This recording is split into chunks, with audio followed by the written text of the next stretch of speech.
सर्वेभ्यो नमो नमः। मम नाम डॉक्टर लूनेश कुमार वर्मा, व्याख्याता शासकीय उच्चतर माध्यमिक विद्यालय छछानपेरी, जिला रायपुर मध्ये अहम पदस्थोऽस्मि।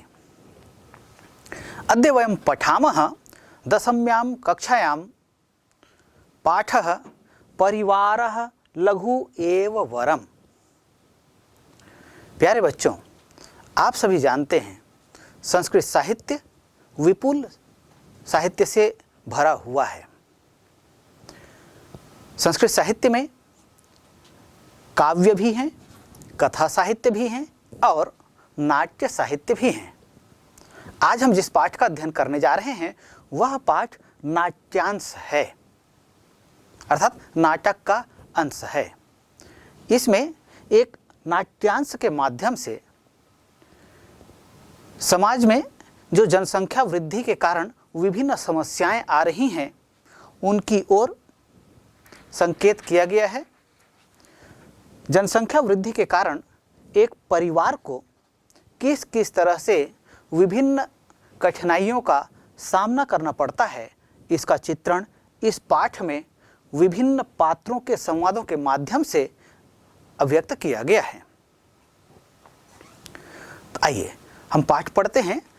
आज तीव्र गति से बढ़ती हुई जनसंख्या देश की एक प्रमुख समस्या है।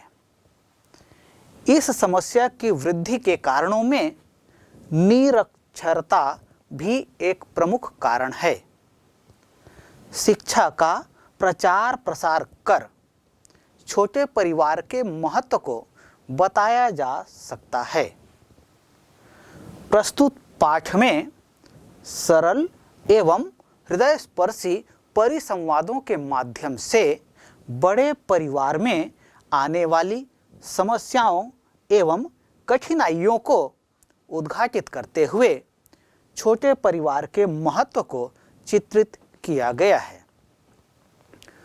प्यारे बच्चों, इस पाठ में हम देखेंगे किस तरह से एक परिवार जो बड़ा परिवार है, उस परिवार में पति पत्नी हैं और साथ ही उनके एक से अधिक बच्चे हैं। बच्चों की अधिकता होने के कारण से उस परिवार को तरह तरह की कठिनाइयों का सामना करना पड़ता है। वहीं दूसरी ओर इस पाठ में एक दूसरा परिवार भी है जिसमें बच्चों की संख्या कम है। बच्चों की संख्या कम होने के कारण वे बच्चों की शिक्षा दीक्षा उचित ढंग से कर पाते हैं, उनका लालन पालन ठीक ढंग से कर पाते हैं। बड़े परिवार में बच्चों की संख्या अधिक होने के कारण उनका लालन पालन ठीक से नहीं हो पाता है, स्वयं की अपनी इच्छाओं की पूर्ति नहीं हो पाती है, घर की आवश्यकताओं की पूर्ति नहीं हो पाती है। ऐसे में उन बच्चों की इच्छाओं की पूर्ति कहाँ से और कैसे संभव हो सकता है? जब परिवार में विभिन्न व्यक्तियों की इच्छाओं का सम्मान नहीं होता है, उनकी इच्छाओं की पूर्ति नहीं होती है, तब निश्चित रूप से उस परिवार के सभी सदस्य, न केवल मुखिया अपितु सभी सदस्य उस परिवार से चिंतित रहते हैं, समस्याग्रस्त रहते हैं। हमारा यह जो नाट्यांश है, आइए हम प्रारंभ करते हैं। नाट्यांश की एक विशेषता होती है कि इनमें कुछ बातें ऐसी होती हैं जो पर्दे पर दिखाई जाती हैं, जिनको व्यक्त नहीं किया जाता है, बोला नहीं जाता है। ऐसे अंशों को कोष्टक में लिखा जाता है। ऐसे ही कहीं पर आत्मगतम, प्रत्यक्षम जैसे शब्दों का भी प्रयोग किया जाता है। आत्मगतम का प्रयोग कब किया जाता है? जब कोई पात्र कोई बात अपने मन में सोचता है, वह कहता नहीं है, लेकिन वह जो सोचता है इसको हमको पाठकों को या दर्शकों को बताने के लिए आत्मगतम शब्द का प्रयोग किया जाता है। इसी तरह से प्रत्यक्षम, इस शब्द का प्रयोग कोष्टक में नाट्यांश में किया जाता है और इसका तात्पर्य होता है, अब यहाँ पर प्रत्यक्षम करके जो बातें लिखी गई हैं, इन बातों को पात्र जो हैं वे मंच पर दर्शकों के सामने अभिव्यक्त करते हुए मिलते हैं। ज्वर पीडितः मोहनः पर्यङ्के शयानोऽस्ति तस्मिन्नेव कक्षे गृहिणी गृहकर्मणि संलग्ना अस्ति। मोहनस्य अष्टकन्याः द्वौ पुत्रौ च सन्ति। अद्य मां भृशं शिरोवेदना बाधते, रात्रौ अपि न सुखेन शयितोऽस्मि। राधिके, गृहकार्यं परित्यज्य इत्येव आगच्छ। त्वं वारं वारं माम् आह्वयसि, किम् अहं करोमि? आसन्नं हि दीपमालिकापर्व, गृहे 10 रूप्यकाणि अपि न सन्ति। किम् एवमेव मम जीवनं यास्यति इति विचार्य विचार्य गहने तमसि निमग्नं मे मनः। पितृवर, अहं विद्यालयात् आगतोऽस्मि। श्वः अहं विद्यालयं न गमिष्यामि। मम हस्ते साम्पेट्टिका लेखनवर्तिका चापि नास्ति। एकं पुस्तकमपि न वर्तते पठनार्थम्। अभ्यासपुस्तिका नाम तु का कथा? मम कक्षाध्यापिका मां प्रतिदिनं विद्यालयशुल्कपूर्तये भर्त्सयति। सर्वाः मम सहपाठिन्यः मामेव लक्ष्यीकृत्य हसन्ति। सर्वाभिः छात्राभिः विद्यालयशुल्कं दत्तम्। मासान्ते कक्षापञ्जिकायाः मम नाम कर्तिष्यति।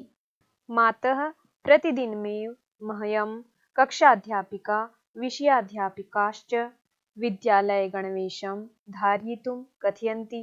अहं तु एकं मलिनं वस्त्रं परिधाय विद्यालयं यामि।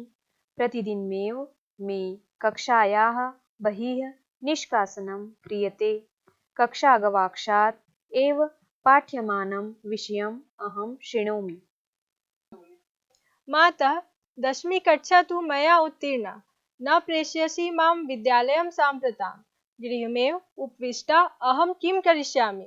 देहि मे 30 रूप्यकाणि। अहं सूचीकर्मणः प्रशिक्षणं प्राप्तुं प्रशिक्षणालयं यास्यामि। पितः, देहि मे 70 रूप्यकाणि। मम भगिनी विद्या मह्यं 2 क्रीडनके क्रेतुम् आपणं यास्यति।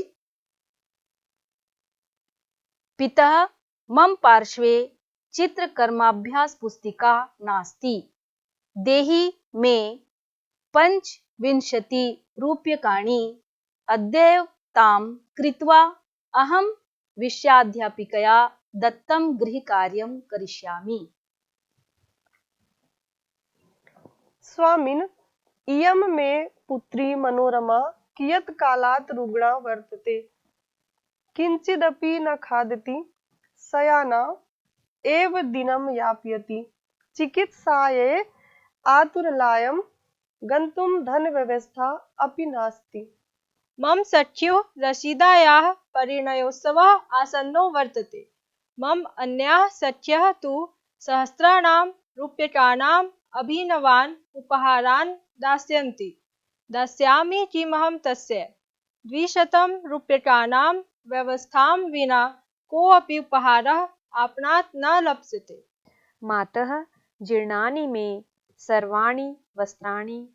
दीपमालिकापर्वणि तु नववस्त्राणि परिधाय लक्ष्मीपूजनं करिष्यामि।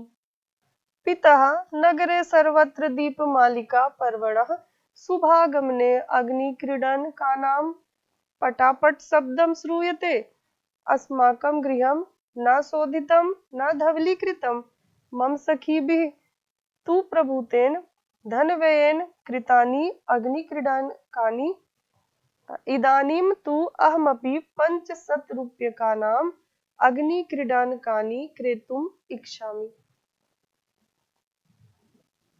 न पश्यति यूयं मम अवस्थां? ज्वरेण वेप्ते मे शरीरम्। एकतः रुग्णावस्था, अपरतः स्वार्थप्रेरिता।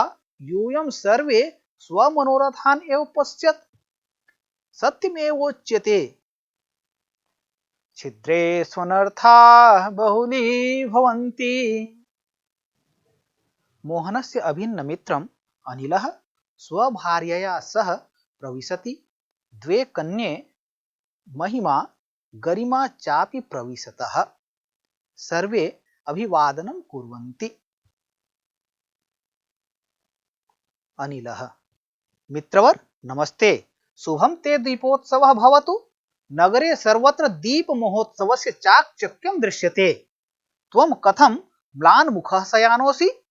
अस्माकं भ्रातृजायापि कथं तूष्णीमुपविष्टा? अपि कुशलिनः भवन्तः?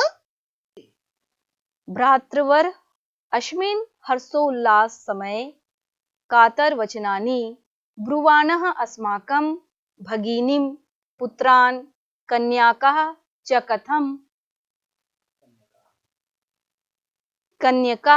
च कथं दुःखसागरे निमज्जसि संसारे दुःखानि सुखानि च चक्रवत् परिवर्तन्ते आत्मबलं न त्याज्यम् आपत्स्वपि। मित्र, परिवार एवं मम दुःखस्य कारणं मम एषा पुत्री श्यामा विवाह योग्या संजाता। मित्रवर, न ते वचोभिनन्दामि, चिंता तु शिक्षा दीक्षा कृते च करणीया। यदि अन्यथा न मन्यसे तर्हि बृहत् परिवारः एव युष्मदीयं दुःख कारणम्। वृत्त्या तु भवत्सदृशमेव अर्थोपार्जनं क्रियते मया। भ्रातृवर मम तु कन्ये पुत्रसमे एव स्तः। एका तु चिकित्सा क्षेत्रे आयुर्वेद पाठ्यक्रमे अध्ययनं करोति, अपरः संस्कृत स्नातकोत्तर पाठ्यक्रमे पठति। आवां स्वस्थप्रसन्नौ स्वद्वे कन्यकेऽपि च अस्माकं सदनं सानन्दम्। भगिनी, आवाभ्यां नियोजित परिवार विषये कदापि न चिन्तितम्। अस्मिन् विषये पूर्वम् आवां न प्रेरितौ। गतस्य शोचनं न करणीयम्। लघु परिवार विषये अन्यान् प्रेरयन् स्वपरिवारम् अपि प्रकारान्तरेण प्रेरय। मत् सामर्थ्यानुसारेण अहं सहयोगाय तत्परः। इदानीम् अस्मान् गृहगमनाय आज्ञापयतु। गच्छतु भवान् पुनर्दर्शनाय। तो आइए यहाँ हम देखते हैं कोष्टक में लिखा हुआ शब्द है। कोष्टक में कुछ वाक्य लिखे हुए हैं। वे वाक्य हैं ज्वर पीडितः मोहनः पर्यङ्के शयानोऽस्ति तस्मिन्नेव कक्षे गृहिणी गृहकर्मणि संलग्ना अस्ति। मोहनस्य 8 कन्याः 2 पुत्रौ च सन्ति। ये अभी हम जिस परिवार की चर्चा करने जा रहे हैं उस परिवार की क्या स्थिति है उसके विषय में यहाँ बताया गया है। मंच पर एक पलंग है, एक सैया है जिस पर ज्वर से पीड़ित मोहन सोया हुआ है। तो ज्वर पीड़ितः यह एक समासिक पद है। समास अलग करें तो ज्वरेन पीड़ितः इति ज्वर पीड़ितः। यहाँ तृतीय तत्पुरुष समास का प्रयोग हुआ है। इसका तात्पर्य होता है ज्वर से पीड़ित। ज्वर कहते हैं बुखार को, बुखार से पीड़ित। बुखार होने के कारण मोहन का शरीर तप रहा है और ज्वर से पीड़ित मोहन पर्यङ्के पलंग पर शयानोऽस्ति। यह भी एक संधि युक्त पद है। संधि अलग करें। शयानः धन अस्ति इति शयानोऽस्ति। यहाँ विसर्ग संधि का प्रयोग हुआ है। शयानः इसका तात्पर्य होता है सोया हुआ। अस्ति का मतलब होता है। तो ज्वर पीड़ितः मोहनः पर्यङ्के शयानोऽस्ति। ज्वर से पीड़ित मोहन पलंग पर सोया हुआ है।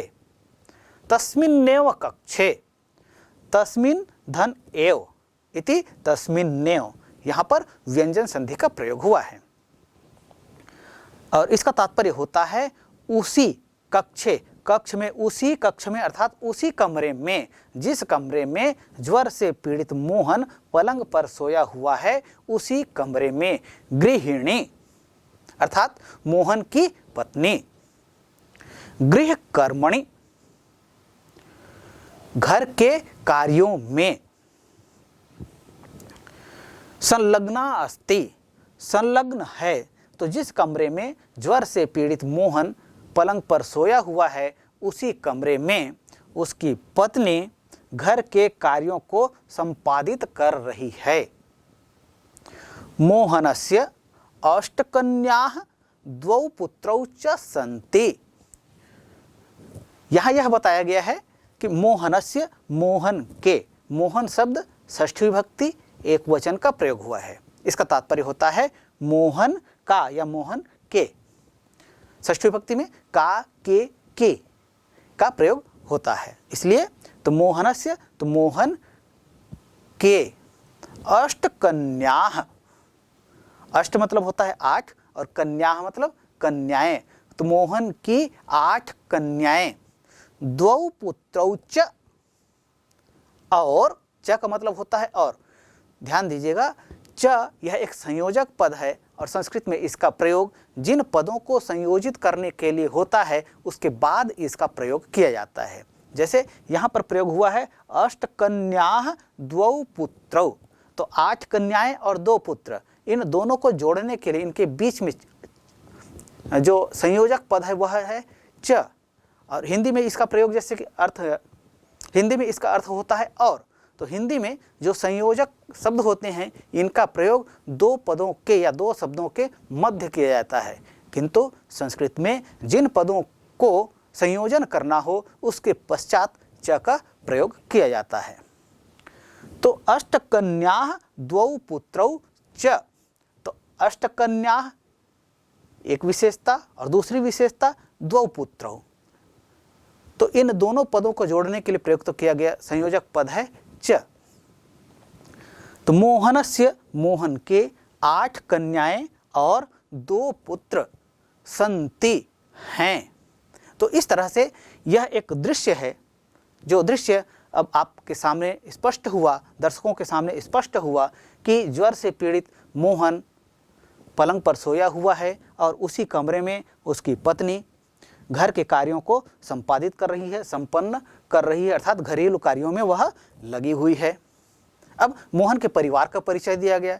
मोहन के परिवार में 8 कन्याएं और 2 पुत्र हैं, तो इस तरह से 8 और 2 10 ये संतानें हैं मोहन और उसकी पत्नी के। तो इस तरह से पति और पत्नी और 8 कन्या और 2 पुत्र अर्थात 10, तो 10 और 2 12 लोगों का एक विशाल परिवार मोहन का है। तो निश्चित रूप से इस तरह का जो विशाल परिवार होता है उस परिवार में तरह तरह की समस्याएं आती ही हैं। तो आइए हम इस पाठ में देखेंगे कि इस परिवार में जो मोहन का परिवार है, बृहद परिवार है, इस परिवार में किस किस तरह की समस्याओं का सामना उन्हें करना पड़ता है। तो मोहन का कथन है, अद्य माम भृशं शिरोवेदना बाधते, रात्रौ अपि न सुखेन शयितोऽस्मि, राधिके गृह कार्यं परित्यज्य इत एव आगच्छ। मोहन इस तरह से बात करता है, क्या कहता है, अद्य, अद्य यह अव्ययवाचक पद है, पद्य है। अद्य यह अव्ययवाचक पद है और इसका तात्पर्य होता है आज, समय बोधक अव्यय पद है। माम मेरा, भृशम शिरोवेदना बाधते, आज भृशम का मतलब होता है बहुत अधिक, शिरोवेदना मतलब सिर की पीड़ा, सिर में पीड़ा, बाधते बाधा दे रही है, अर्थात आज मुझे, माम का मतलब होता है यहाँ पर मुझे, अस्मत् शब्द है, अहम आवाम वयम माम मा आवाम नौ अस्मान नः, तो माम यहाँ पर अस्मत् शब्द है, द्वितीय विभक्ति एक वचन का यह रूप है। तो अद्य आज मुझको, भृशम बहुत अधिक, शिरोवेदना सिर की पीड़ा, बाधती बाधा दे रही है अर्थात पीड़ा दे रही है, अर्थात आज मेरा सिर बहुत पीड़ा दे रहा है या सिर बहुत दुख रहा है। रात्रौ अपि न सुखेन शयितोऽस्मि, रात्रौ, रात्रि मूल शब्द है, सप्तमी विभक्ति एक वचन का रूप है यह, और इसका तात्पर्य होता है रात्रि में, अपि, अपि यह अव्यय पद है और इसका तात्पर्य होता है भी। न, यह भी अव्यय पद है और इसका तात्पर्य होता है नहीं, निषेधवाचक अव्यय। सुखेन, सुख से या सुखपूर्वक। सयितोस्मि, सोया हूँ। रात्रि में भी मैं सुखपूर्वक नहीं सोया हूँ। राधिके मोहन की पत्नी का नाम है। राधिके उनकी पत्नी का नाम है राधिका और इसलिए उनको जब संबोधन किया जाता है तो संबोधन का जो पद होता है स्त्रीलिंग में, जो आकारांत स्त्रीलिंग वाचक जो शब्द होते हैं, इनका संबोधन का जो रूप होता है एक वचन में, उसमें जैसे लता से लते होता है, सीता से सीते होता है, उसी तरह से राधिका से राधिके का प्रयोग किया गया। तो राधिके, तो राधिका गृह कार्यम परित्यज्य, घर के कार्यों को छोड़कर, इत एव आगच्छ, यहाँ आओ। तो मोहन इस तरह से अपनी पत्नी राधिका को घर के समस्त कार्यों को छोड़कर अपने पास बुलाना चाहता है, इसलिए वह कहता है राधिके गृह कार्यम परित्यज्य इत एव आगच्छ, यहाँ आओ। अब मोहन के कथन को सुनकर राधिका वह कहती है, क्या कहती है? त्वं वारं वारं माम आह्वयसि किमहं करोमि आसन्नं हि दीपमालिका पर्वं गृहे 10 रूप्यकाणि अपि न सन्ति किम एवमेव मम जीवनं यास्यति इति विचार्य गहने तमसि निमग्नं मे मनः। ऐसा ये राधिका कहती है, किससे? अपने पति मोहन से। जब मोहन उन्हें अपने पास घर के समस्त कार्यों को छोड़कर अपने पास बुलाता है, तब राधिका कहती है त्वम, त्वम का तात्पर्य होता है तुम, युष्मद् मूल शब्द है, प्रथम व्यक्ति एक वचन का यह रूप है। तो त्वम वारम वारम, बार बार, माम मुझको, आह्वयसि बुला रहे हो, किमहं करोमि क्या मैं करूं, किमहं, किम धन अहम इति किमहं, यहां व्यंजन संधि का प्रयोग हुआ है। तो अब जब मोहन का सिर दुख रहा है, वह अपनी पत्नी को बार बार बुलाता है, पहले भी वह बुलाया था, अभी फिर बुला रहा है। तो उसके द्वारा इस तरह से बार बार बुलाए जाने पर राधिका कहती है तुम मुझको बार बार बुला रहे हो, मैं क्या करूं? क्या मैं घर का सब काम छोड़कर तुम्हारे पास बैठी रहूं? आसन्नम ही दीपमालिका पर्वम, अरे दीपमालिका पर्व अर्थात दीपावली का जो पर्व है, त्योहार है, वह निकट ही है। दीपावली का पर्व जो है वह पास आ गया है और तुम कहते हो घर का सब काम छोड़कर मेरे पास बैठे रहो। क्या ऐसा किया जाना उचित होगा? तो इस तरह से वह राधिका जो है अपने पति से कहती है गृहे 10 रूप्यकाणि अपि न सन्ति, अरे और तो और, गृहे मतलब घर में, गृह शब्द है सप्तमी विभक्ति एक वचन का प्रयोग हुआ है। तो गृहे 10 रूप्यकाणि, 10 रुपया भी, अपि न सन्ति नहीं है, घर में 10 रुपया भी नहीं है। दीपावली के त्यौहार आ गया है और तुम कहते हो घर का सब काम छोड़कर मेरे पास आकर बैठ जाओ, मैं क्या करूं? किम एवमेव मम जीवनम यास्यति, क्या मेरा जीवन इसी तरह व्यतीत हो जाएगा? केवल यह इस वर्ष की समस्या नहीं है, प्रत्येक वर्ष इस तरह की कोई ना कोई समस्या हमारे सामने आ जाती है और हम दीपावली जैसे एक बड़े त्यौहार को भी ढंग से मना नहीं पाते हैं। किम एवमेव मम जीवनम यास्यति, क्या मेरा जीवन ऐसा ही व्यतीत हो जाएगा? इति विचार्य, ऐसा सोच कर गहने तमसि, गहरे अंधकार में, निमग्नम में मनः, मेरा मन जो है अंधकार में डूब जाता है, निमग्न हो जाता है। ऐसा राधिका जो है अपने पति मोहन से कहती है।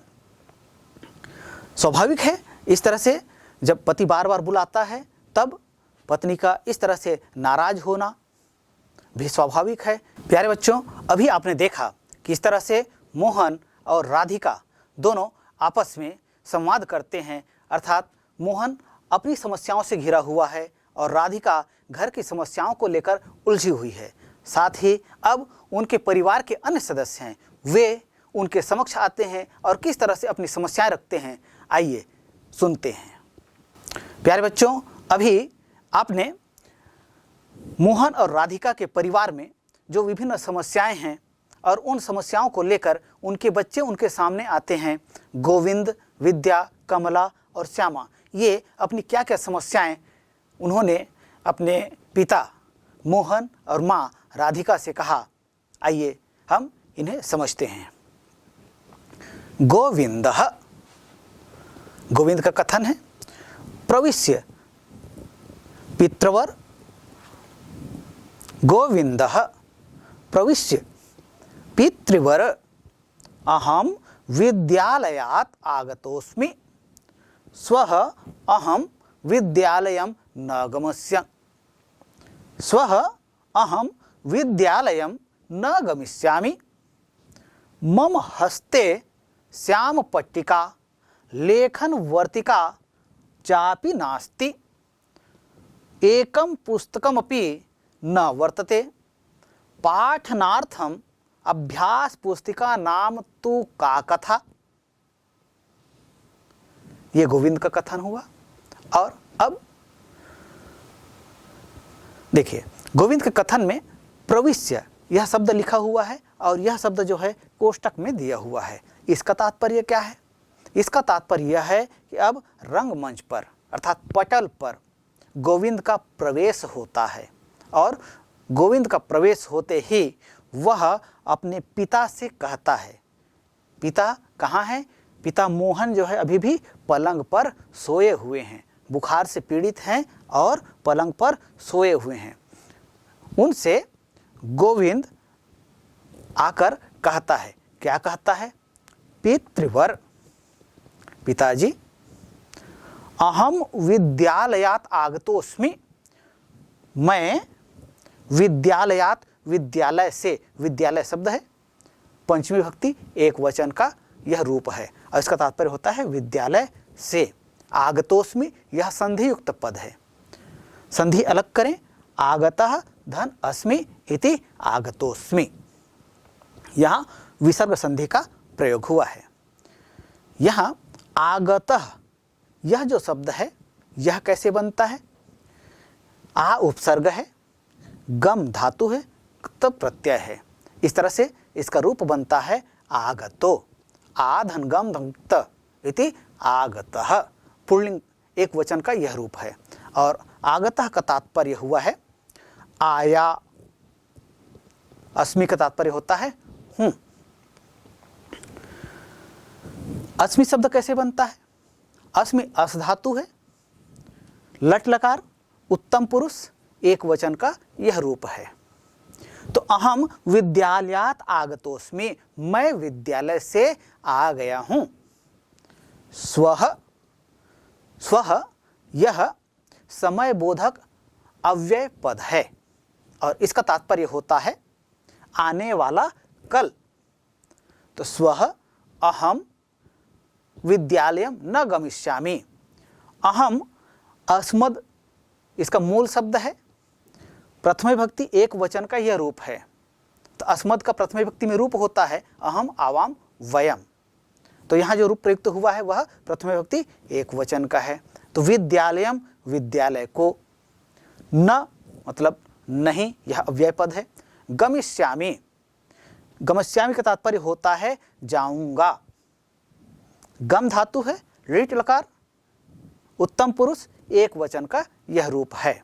तो स्वः अहम विद्यालयम न गमिष्यामि, कल मैं विद्यालय नहीं जाऊंगा, ऐसा गोविंद कहता है। क्यों कहता है? कारण भी बताता है। कारण बताते हुए वह कहता है मम हस्ते, मेरे हाथ में, श्याम पट्टिका,